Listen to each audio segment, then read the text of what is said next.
Welcome back, everyone, to Hanging with the Hoopers podcast. Tim and Andrew Hooper, your hosts, and privileged to be here. We're excited. Yeah. And, Wow. Big hoop, little hoop coming to you live from Baltimore, Maryland. And Richmond, Virginia. So we believe leadership is less about the title, the position, and more about the divine responsibility to humanity that leadership is. Yep. And we're here to talk about the attitude of leadership. It's so crucial. We're excited. I mean, we have a unique opportunity every single day to work with people who are leaders, some great leaders. We've all worked with leaders in the past, good and bad, right? Yeah. And we just have a passion for leadership and what that means. And we're excited to do this podcast and get together and talk about great ideas and strategies and concepts of what leadership is, isn't, unpack some of the mistakes we've made and have guests on to unpack some of the mistakes they've made and talk about how you solve and overcome and just continue to grow as a leader. Yeah, and those conversations I think are so important to have. Yeah. Where no concept is off the table. It's, hey, this is real life stuff happening right now. And not having a conversation so much to figure out, hey, this is it, or I'm right, or this position's right. Because if that's the stance you have, then maybe it's more about your position, again, than human interaction or relationship. And so we want this podcast to be about leadership in thought. We hope that these conversations can inspire thought, provoke thought, spark thought. Yep. And then not just leave it with thought, but actually give some practical keys distilled down to go take some action and better things with our team and our life and our relationships. I agree. And you think about things that you can do. We all are, I mean, as a leader in any industry, you're busy. Time management is probably one of the most important or either struggles you have or it's something you do very well. I feel like there's no in between. Right? Hey. But with Tim hit on the word practical, and I kind of wanted to just touch on that. It's things that you can do as a leader. We're going to go over strategies, not that we came up with. These are going to be things we've learned by making mistakes. Our guests have learned by making mistakes. But practical, easy to do, simple tips and best practices that can allow you to just amplify and become a better leader for your people, right? And you hit the nail on the head, Tim. Leadership is not about a title. It's not about who you are and what you're like. What am I getting out of it as a leader? It should be about your people. Yeah. And what they're getting out of it, right? Servant leadership. Servant leadership, baby. Attitude isn't everything. It's the only thing. Andrew likes to argue with me about that. He says it says the same thing, but I think it sounds cool. So everything, only thing. I mean, but it really is. It's the only. It really is the only thing if you think about it, right? Yeah, it really is. But see, it's not about being right, is it, bro? It's not. It really isn't. It's just. Although I was right all the time growing up, but he was. He also used to be bigger than me, so he could prove that he was right if he wanted to. Yeah, now he's bigger than me, so we know who know who has what place now. But no, we're excited. We're excited to have you join us. Lean in. I know this is our pilot episode here, but lean in. Our LinkedIn links, are they called links, Andrew, or hyperlinks? Yeah, connections. Or whatever? We'll have those. Those are down in the show notes of the podcast. Yeah, yep. Those are down in the show notes. So guys, click there, connect with us on LinkedIn. It's kind of where this party's going down. And connect with us over there and send us a message. Like, shoot us an idea, a thought, maybe a takeaway from the show. We'd love to have you on the show. So reach out if you'd be interested in that. But join us. We'd love to hear from you. Yeah, absolutely. And one thing I would add there is, I've always been a big believer that you're never necessarily teaching something new in the world. We're not talking about anything new. But as human beings, you need constant reminders of the things that are right to do. Yeah. Right? Yes. And that's in general. I think sometimes, especially as leaders, and I'm just going to dive into some meat right here. We can unpack this. But sometimes as leaders, we forget that the people working for us are human beings. And we don't. We conceptually, we know, we know they're human beings. But we all need to be reminded of basic things. I've worked with a lot of leaders in my past that get so frustrated because they have to remind their people periodically of the same things over and over again. To me, I was always like, why? We all need that at some level. Yeah. We all need that accountability at some level. We're human. Right. We don't always remember to do the basic things as we should do them. You know what I mean? Yeah. And then we end up getting super frustrated at that person over very simple things that we have to remind them on. Yeah. And we end up, going down a less productive path than if we realize that a responsibility as a leader is to remind your people daily of certain things that keep- they should be doing and supporting them in those things. Yeah. Right. So I'd love your thoughts on that. It was interesting because in the past, I remember I was involved in this huddle, and it was kind of like a quiz was thrown out there, like, what's the company mission statement? And then it was like silence. You know how you're kind of put on the spot, and some people are like, oh, should I answer? Should I answer? I know part of it, whatever. You could kind of see the nervousness. And then the response from the leader was, it's right up here on the wall, right here behind me. Nobody knows where the mission statement is. No one sees it up on the wall. And it was like this accusatory tone. Very negative and consequence, I thought that right? even as a young person in that environment, I thought, number one, I was challenged. I really was. I was like, wow, dang it, I should learn the mission statement. Right. I'm gonna memorize that so I can repeat it next time. Again, I'm an I'm an overperformer, so it's like I want to know this so I can answer the question, right? Absolutely. But do you want your people to just be good test takers, or do you really want them? How about instead say, hey guys, I'm challenged by the lack of like my presence in our mission statement, and to just remind you guys of that. Like, what if we all like put it together, like went through an exercise of putting our mission statement together, or maybe redefining our mission statement? Just certain things. That's just one example. Yeah. But I think that you're talking about the tone and these people always forget this stuff. Right. Well, these are your But people. can I pose a question? Yeah, for sure. If you're complaining to other leaders or other members of your team that are kind of your confidants, right? As leaders, we tend to always have people on the team that we rely on more than others. If you're constantly complaining or that's your tone, right? I would really challenge you to think about what you can control. So that's happening. We talked at the beginning of the show about attitude, and you can't control what happens, but you can control how you respond.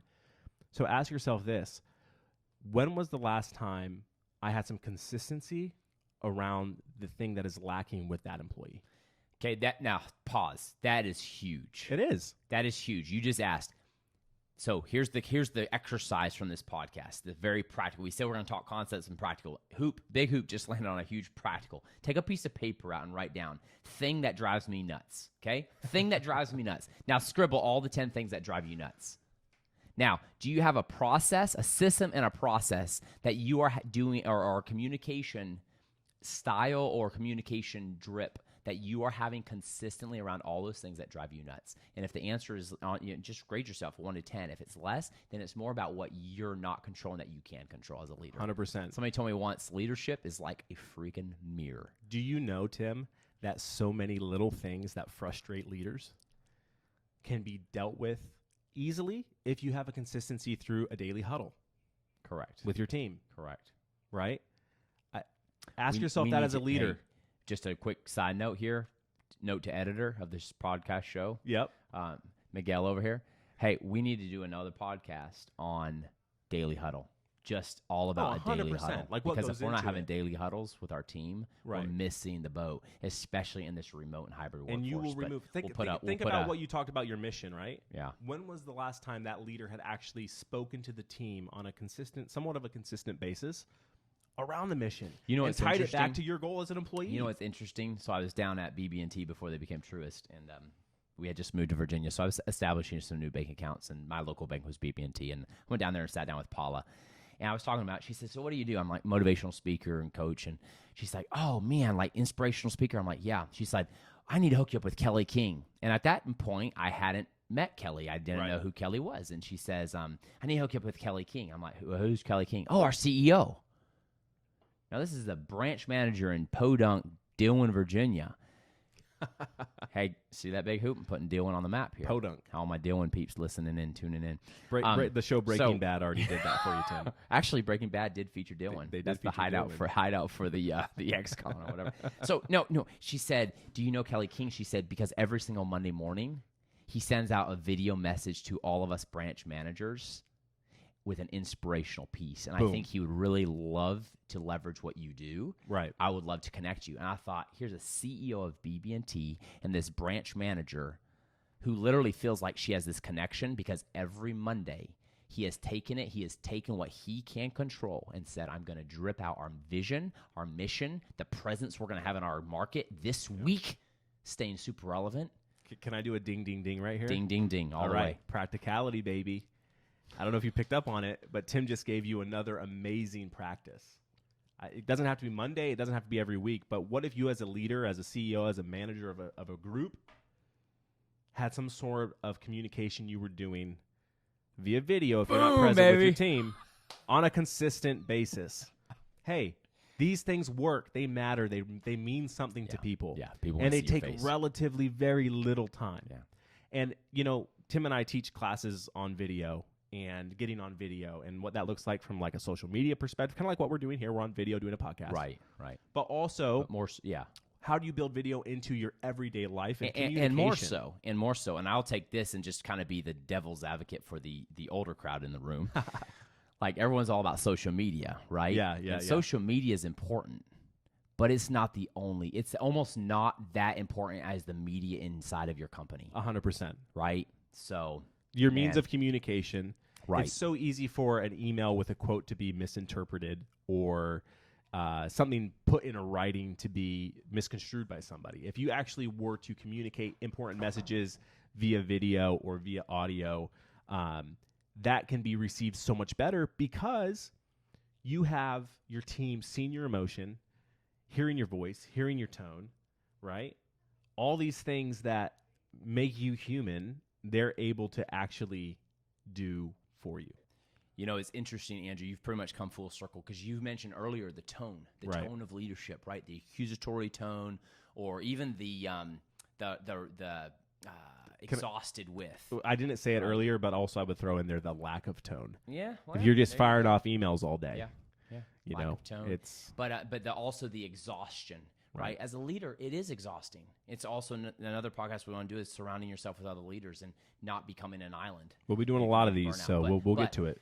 Talk about the exhaustion of leadership. You can let that come through like in an email or something like, please get this right. Please get this in, whatever. And you might say, why isn't this where this needs to be? Could you imagine getting proactive instead of reactive and actually leading with some video content, some voice content, some internal content to lead your team, some explainers. Listen, if you have a lot of branch managers, send something, a message to that next level of leadership below you, not even below, I hate that word, but the next echelon of leadership on the front line to say, hey, empower your people, forward this on as you see appropriate to them. Here's the message I want loud and clear put throughout all of our branches. The customer matters, or this, or the customer. Back to vision, right? Back to vision. So, we're going to dig into that again. We've said it 3 times now, but this is just the start, and there's so much to unpack and talk about. Again, our hope is really that you can take a few nuggets from each episode. Today, we talked about some consistency around how you communicate your mission, and as a leader, are you getting consistently in front of your team where they can see you and hear you? Right. And if you are, keep doing it. Yeah. Because it matters. And if you're doing it, lean in and let's all improve it together. Double down. It's interesting because, Andrew, and I'll end with this, is the other day I said, I'll address that on our huddle call. And one of the things you said to me was, hey, can I challenge you on that? And I'm like, sure. You said, I think that's more of a one-on-one call. Because the only person that handles that is one person. It's not the entire team. Right. So I think you need to have that one-on-one and not huddle. And I'm like, that's a great point. Yeah. So even if you're communicating, we can always better our communications. Somebody said it this way, and I think we should just sign off our show, each show with this as our pilot here is launching, is it's more important to relate than it is to be right. So if you're a leader who's seeking to be right and always has to be right, then you might be in it for the title and position. But if you're looking at as leadership as an opportunity to relate, then maybe, just maybe, you're in it for the human and the divine responsibility it is. We know you are. We Boom. know you are. Just get after it. Keep doing what you're doing. We love you guys. Love you guys. We'll see you next time.